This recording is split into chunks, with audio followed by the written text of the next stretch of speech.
Donc moi, c'est vrai que j'ai passé la majeure partie de mon temps isolée en chambre stérile pendant les traitements parce que à chaque cure de chimiothérapie, mon système immunitaire était vraiment fragilisé. Il était en période d'aplasie.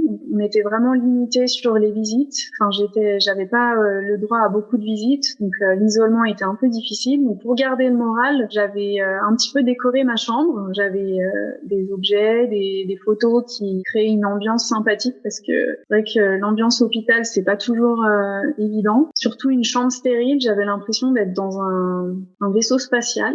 C'était vraiment très froid, très particulier. Donc déjà l'ambiance, j'ai essayé de créer une ambiance qui me faisait me sentir chez moi. Et puis je parlais beaucoup avec le personnel soignant. Je suis une grande bavarde. Et puis j'ai gardé contact avec ma famille et mes amis via les réseaux sociaux. Ça c'était très important grâce on a Internet aujourd'hui, donc ça c'était vraiment une chance. Et puis j'ai eu aussi la chance d'avoir accès aux soins de support grâce à des associations où j'ai fait de la sophrologie, un peu plus confortable. J'ai fait aussi de l'exercice physique autant que possible. J'avais la chance d'avoir un vélo dans la chambre avec aussi un stepper, donc j'essayais de garder une activité physique régulière pour ne pas perdre trop de force parce que quand on reste alité très longtemps c'est difficile. Et surtout j'ai toujours gardé mon sens de l'humour. Ça c'est très important parce que le moral vraiment dans la réussite des traitements ça